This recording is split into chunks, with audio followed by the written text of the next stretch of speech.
நண்பர்கள் வணக்கம். இன்னும் இடுப்பில் வந்து பார்த்தீங்கன்னா, தரமான ஒரு ஹெச்எஃப் கிராஸ் மாட்டோட விற்பனை இப்ப தாங்க பார்க்க போறோம். கிங் ஃபார்ம் சேனல கண்டிப்பா சப்ஸ்கிரைப் பண்ணுங்க. இப்போ நீங்க பார்த்துட்டு இருக்க இந்த மாடு வந்து பார்த்தீங்கன்னா, ஹெச்எஃப் பிளஸ் சாகிவால் கிராஸ் மாடுங்க. ஒரு பக்காவான கிராஸ் பிரீட் மாடு. ரொம்ப ரேர் டைப்பான மாடும் கூடங்க. பல்லு 2 பல்லு தலையீத்து மாடுங்க. நல்ல ஷைனிங்கில நல்ல குவாலிட்டியில இருக்குதுங்க. கண்டிப்பா நேர்ல போய் பார்த்தீங்கன்னா, எல்லாமே தெளிவா இருக்கும். 2 பல்லு தலையத்துக்கு நல்ல பெருவெட்டில இருக்குதுங்க. நல்ல முகலட்சணமான மாடு. பாடி டைப்ல ஒரு தெளிவான மாடு. சுழி சுத்தமா இருக்குது. எந்த ஒரு குறையுமே கிடையாது. நல்ல தெளிவான மாடு. 9 மாதம் சினை நிறைவுங்க. இன்னும் கண்ணு போட ஒரு 15 நாள் வரைக்கும் டைம் இருக்குதுங்க. இப்போ தான் மடி எடுக்கவே ஸ்டார்ட் ஆகுது.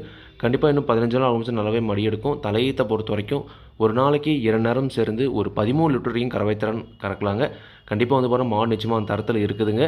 ஹெச்எஃப் ப்ளஸ் சாகிவால் கிராஸ் அப்படின்றனால வந்து பார்த்தீங்கன்னா கண்டிப்பாக பால் வந்து இப்போ நல்லா ஃபேட்டஸ்ன போகிறோம். கண்டிப்பாக ஒரு A2 மில்க் ஈக்குவலான வந்து பார்த்தீங்கன்னா பால் தாராளமாக வந்து பண்ணி எதிர்பார்க்கலாங்க. மாடு அந்தளவுக்கு நல்ல குவாலிட்டி இருக்குது. கண்டிப்பாக தலையத்தில் ஒரு 13 லிட்டர் வரைக்கும் கறவை திறன் எதிர்பார்க்கலாம். குணம் ரொம்ப சாதுவான குணம். குணத்தில் எந்த ஒரு பிரச்சனையே கிடையாது. விவசாயிகள் இடத்துல வளர்க்கப்பட்ட மாடுங்க. இந்த மாட்டோட விற்பனை விலை வந்து பார்த்தீங்கன்னா ரூபாய் 58,500 மட்டும் சொல்லியிருக்காங்க. தேவைன்றவங்க வீடியோவில் இருக்கிற கான்டெக்ட் நம்பர் கால் பண்ணுங்கள். மாடு விற்பனைக்கு வந்திருக்கூடிய இடம் நாமக்கல் மாவட்டம் மோகனூர் ரோடு அணியாபுரம் என்ற ஊர்லேருந்து விற்பனைக்கு வந்திருக்குது. தேவையான மட்டும் கால் பண்ணுங்கள். நன்றி, வணக்கம்.